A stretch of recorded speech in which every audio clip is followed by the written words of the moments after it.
इष्ट का मतलब है मेरी अपनी पसंद।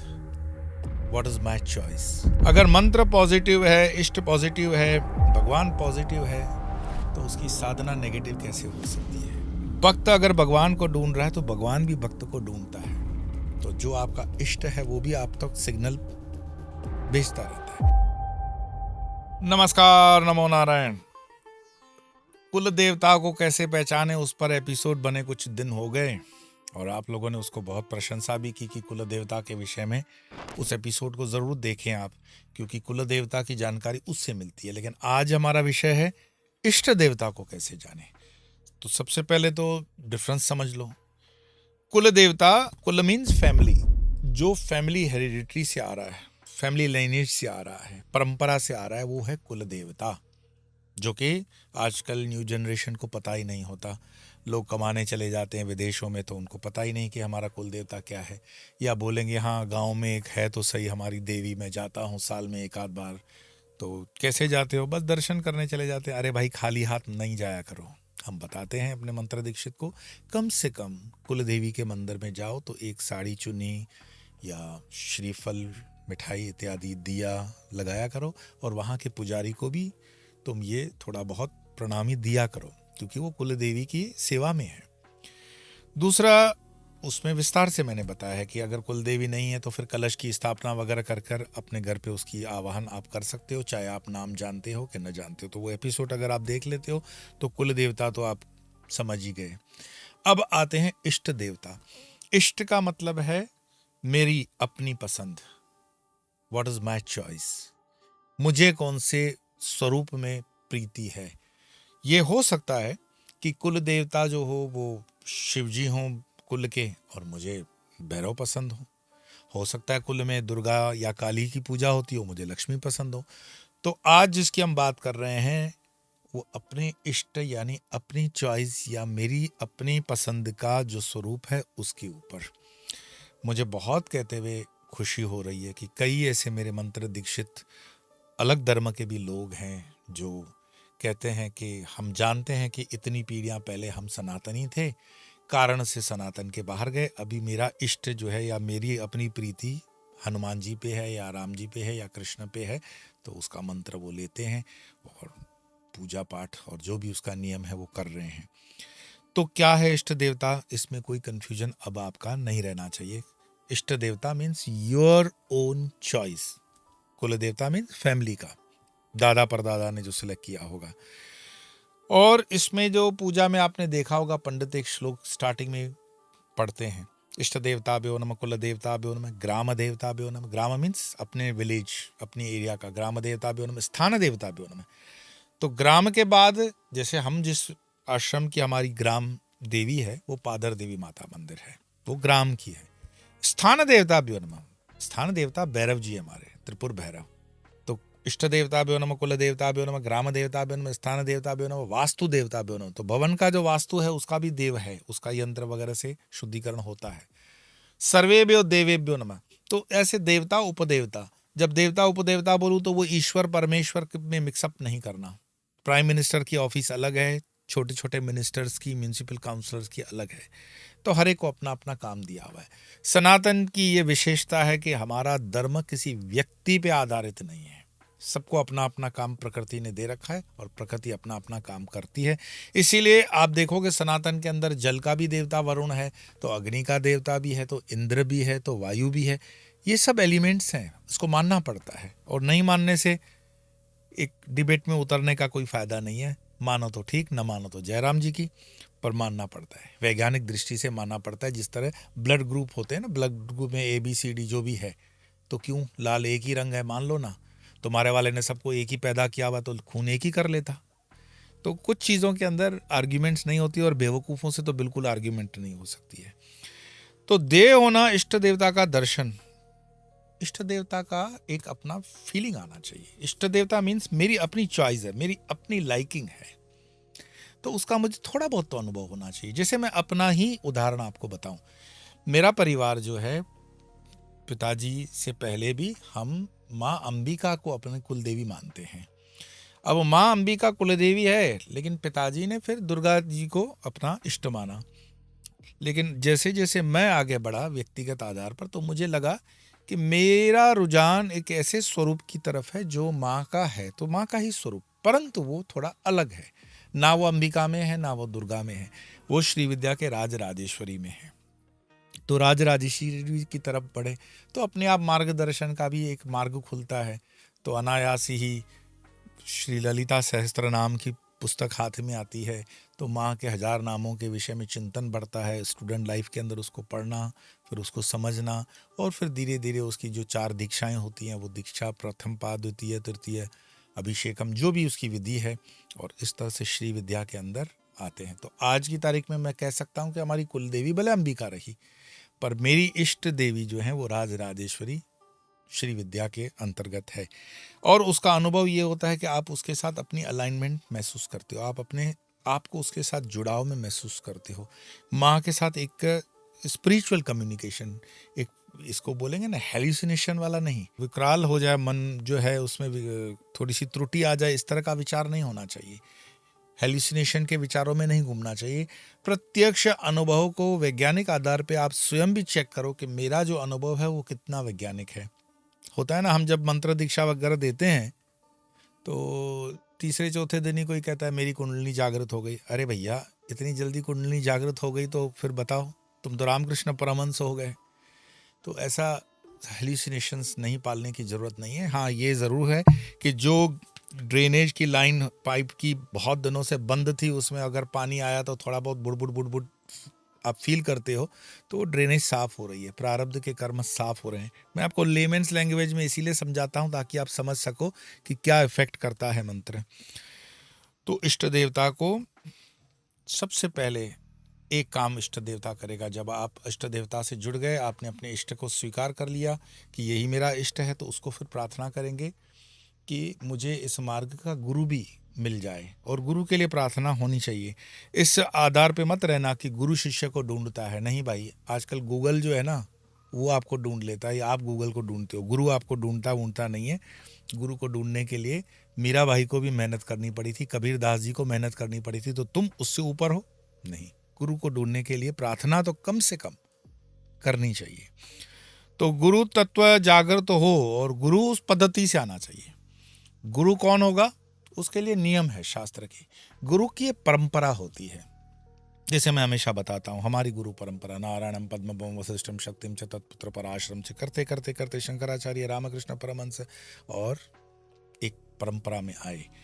ऐसा नहीं होगा मनमुखी बस सो एंड सो ने साधना कर ली और उसका अनुभव कर लिया, अच्छी इंग्लिश बोल दी, अच्छी हिंदी बोल दी, अच्छी गुजराती बोल दी तो गुरु हो गए। नहीं, ऐसे गुरु घंटाल सोशल मीडिया पे मिसगाइड करने वाले कई हैं। मैं ये नहीं कहता हूं कि मैं कोई अंतिम व्यक्ति हूं जो आपका गुरु हूं, ऐसा मेरा मन का भाव भी नहीं है, परंतु गुरु करने से पहले 2 बार विचारो उसकी परंपरा क्या है। पूछो उसको, आपके गुरु का नाम क्या है, दादा गुरु का नाम क्या है, परदादा गुरु का नाम क्या है, शंकराचार्य परंपरा में आप कैसे हैं, शास्त्रोक्त परंपरा में क्या है, आप इसमें कितना मानते हो, गायत्री के विषय में आप क्या है आपका। तो थोड़ा सा उस पर अगर आप एनालिसिस करोगे, मैं नहीं कहता हूं कि एकदम से रूड होकर के आपको प्रश्न पूछना है, पर गुरु के विषय में आपको पता तो होना ही चाहिए। हाँ, कई बार लोग कहते हैं कि मेरा जो मेंटर है ये मेरा गुरु है। There is a difference between the word mentor. Mentor is always mentor, he can not be guru. So mentor होना या फिर आपका फ्रेंड, फिलोसोफर, गाइड, टीचर, ये अपनी अपनी जगह पे सही है, बट गुरु का right translation I feel English में तो नहीं है। क्योंकि अगर अंग्रेजों को गुरु के विषय में या गुरु तत्व के विषय में पता होता तो आज ये इतने दुख के समय में ये लोग इतने नहीं होते।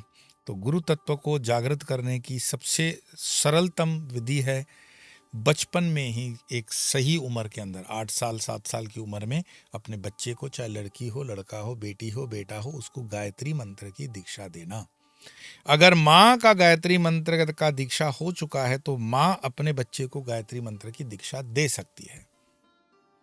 मैं पुनः दोहरा दूं, जिस माँ ने गायत्री मंत्र की दीक्षा ली हुई है और उसका जाप किया हुआ है, एक पुरुष चरण कम से कम किया हुआ है, वह अपने बच्चे को मंत्र की दीक्षा दे सकती है। इसीलिए माँ को गुरु भी कहा गया है। और गायत्री मंत्र करने से इतना लाभ हो जाता है कि आप अपने इष्ट की जब खोज में निकलते हो तो वो गायत्री मंत्र दियो यो न प्रचोदयात, वो आपको प्रेरणा देता है, इंस्पायर करता है उस गुरु के मार्ग तक पहुंचाने के लिए। जैसे जीपीएस सिस्टम आपको, दिल्ली आपने देखी नहीं है फिर भी आपको बताती रहती है कि आप अभी लेफ्ट लो, राइट लो, सीधा चलो, लाइक दैट। तो ये आपके प्रयास का फल आपको तुरंत मिलता है कि इष्ट देवता भी आपको मिलता है। लेकिन बात यह है कि भक्त अगर भगवान को ढूंढ रहा है तो भगवान भी भक्त को ढूंढता है। तो जो आपका इष्ट है वो भी आप तक सिग्नल भेजता रहता है। कई बार आप नहीं देखते हो, वो तो अलग बात है कि यूट्यूब का एल्गोरिदम है जो हमारी बातों से अपने आप दूसरे वीडियो खोलता है, लेकिन साथ साथ में आपको इंडिकेशंस आने शुरू हो जाते हैं। से फॉर एग्जांपल मैं अपनी ही बात कहूँ कि राजे राजेश्वरी के मेरे इष्ट के लिए जब मेरे अंदर बेचैनी थी तो अनायास ही अखबारों के अंदर श्री विद्या के आर्टिकल्स पे नज़र पड़ जाती, कई संतों कल्याण वगैरह की जो मैगजीन्स आती उसमें पढ़ने को मिलता, कई दूसरे संतों के माध्यम से कुछ ग्रंथ हाथ में लगते, तो उसमें श्री विद्या या राजराजेश्वरी या ललिता सहस्त्रनाम या खड्गमाला या श्री यंत्र इत्यादि के ही विषय में मुझे पढ़ना मिलता। ये संकेत है कि आप सही मार्ग पे हो और आपका इष्ट भी आपको ढूंढ रहा है, और बस अब गुरु के लिए प्रार्थना करो और गुरु आपको मिल जाए। उसी पे मैं बीच में आपको बता दूं कि 19 से 26 मार्च नवरात्रि का अनुष्ठान आश्रम में तो है ही। इस अनुष्ठान में आप ऑनलाइन मुझसे जुड़ सकते हैं और जिसका विवरण हमारी वेबसाइट www.swamiyoupahar.com पे दी जाती है पूरी तरह से। साथ साथ में जो आपका प्रश्न होता है कि गुरु मंत्र की दीक्षा इत्यादि कैसे लें, वो विवरण भी वेबसाइट पे बड़े डिटेलिंग के साथ दिया हुआ है।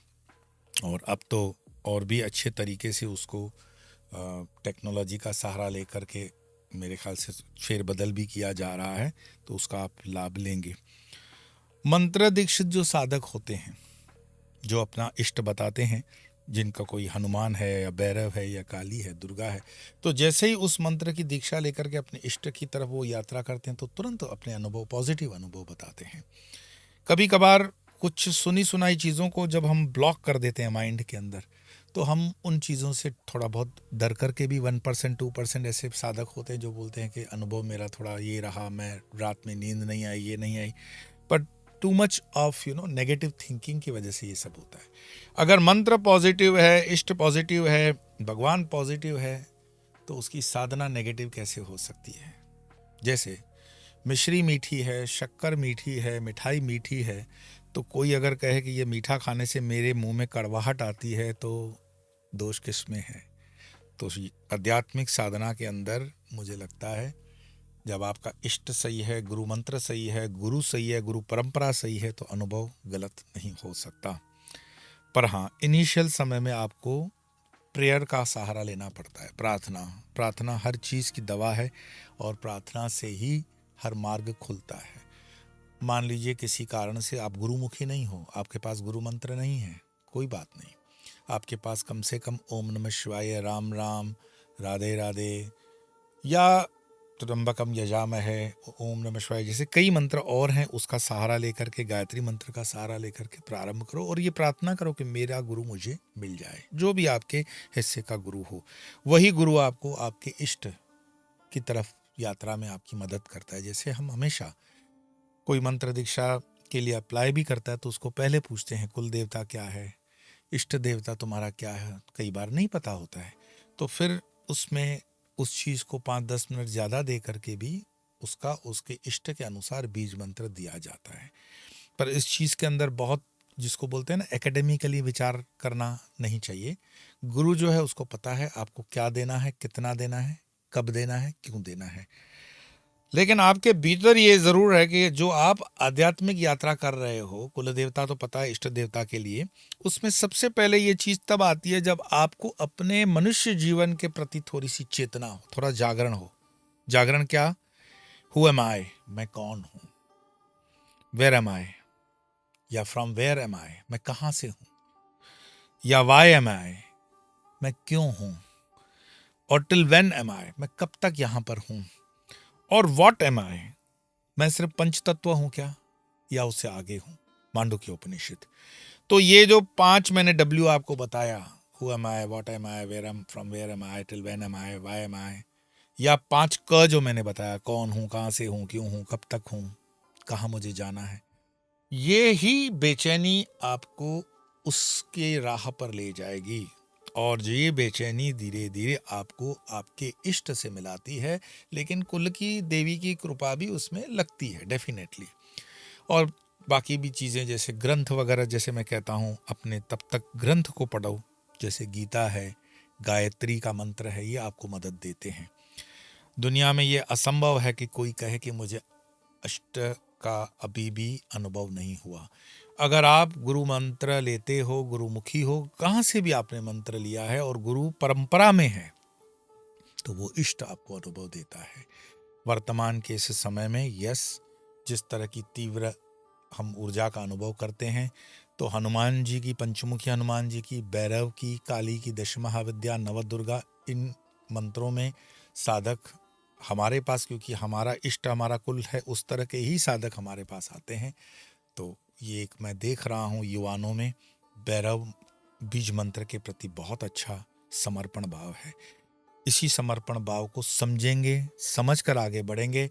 और आज के बाद मुझे लगता है कि ये आप समझ गए हो कि कुल देवता और इष्ट देवता में अंतर क्या है, और इष्ट देवता आपको कैसे रियलाइज करने में आपको ये मार्ग आज का जो बताया हुआ है मदद देगा। तो इसी तरह मिलते रहेंगे, तब तक के लिए नमो नारायण।